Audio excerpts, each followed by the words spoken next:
Chief Guest, Mr. Rahul Bhatia, Director, Dr. Bhattacharjee, esteemed guests, honorable members of the faculty, staff, distinguished scholars, invitees, and my graduating students, I extend a warm welcome to all of you.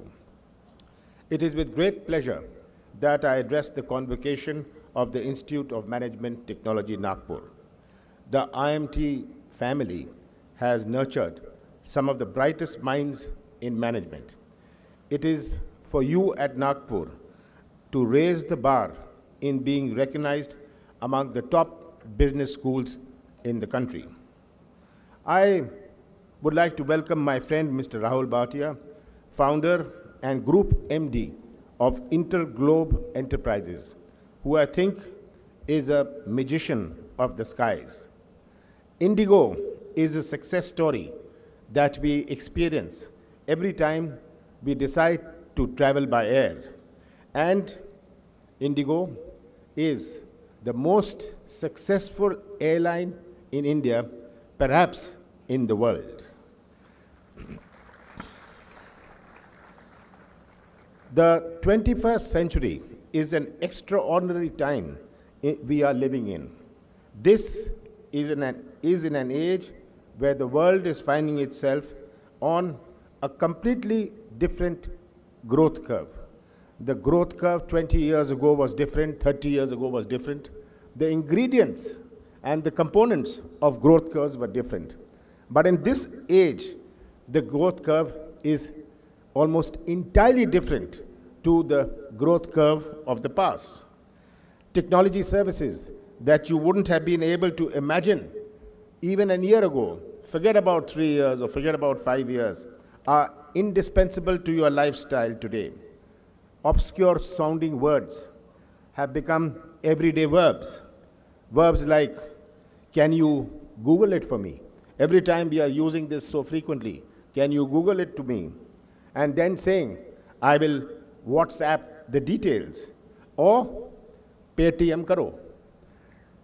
The phones in your hands will be irrelevant in a couple of years.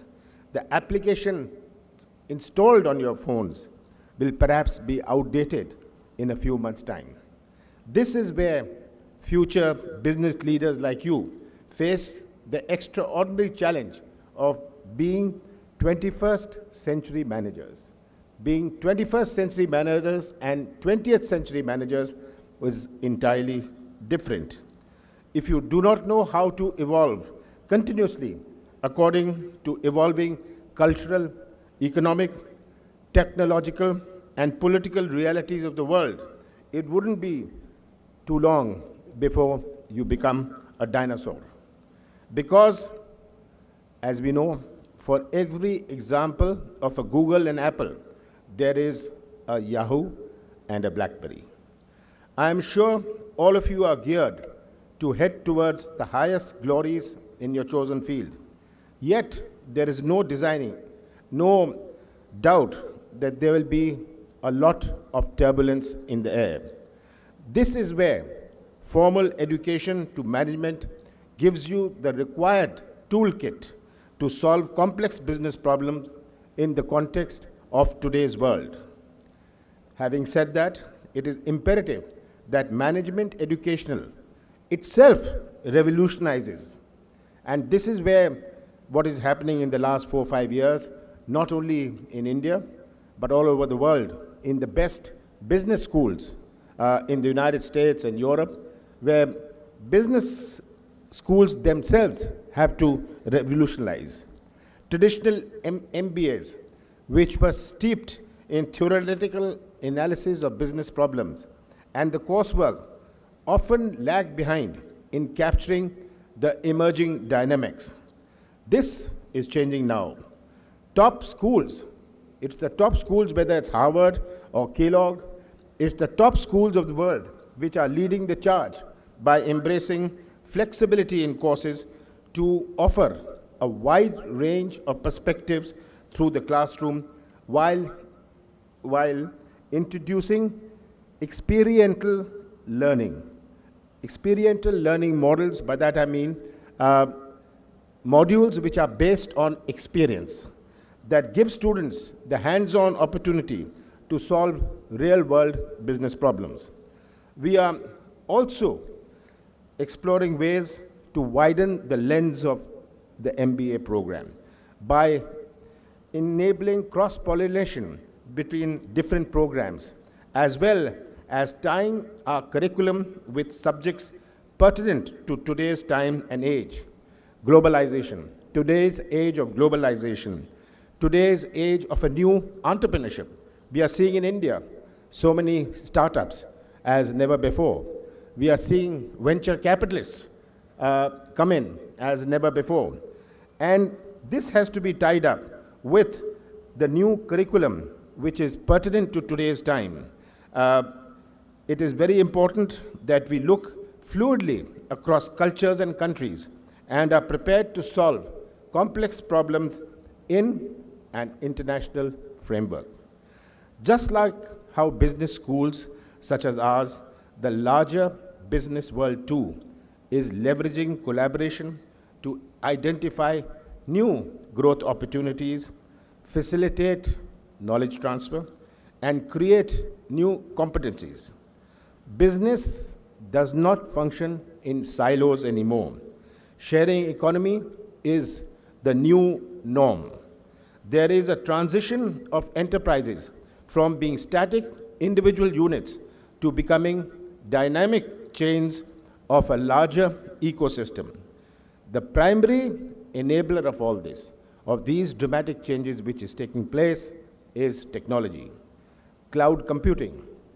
4 years ago, 5 years ago, nobody talked of cloud computing. Big data analytics, automation, and the new technologies in robotics are not just buzzwords, but tools that future business leaders such as you need to capitalize on to create untapped market potential, find more efficiencies, and reconstruct business boundaries. You will need to utilize analytics to understand the customer better. You will need to interpret data models to take informed risks and make strategic decisions. You will need to invest in new age technology to override competition. You will need to connect with the partner in a different area to solve problems. Regardless of your personal stance on technology, you must embrace the fact that technology is that wave that you either ride or get wiped out of. 10 years ago, the life of technology was long. 15 years ago, it was even longer. But now the lifespan of technology is shrinking. You buy a TV 10 years ago, you would keep it for 3 years, 4 years, 5 years. But you buy a television today, in 6 months' time, there is a new technology. And your TV which you bought 6 months ago is outdated. So the point to remember is that the life of technology is also shrinking and bringing about some of the greatest changes. Speaking of waves, there's not only a technological wave, there is another wave which is taking the world by storm, that at first may seem irrelevant to the business community. But as we see from the news articles recently, it is affecting all of us.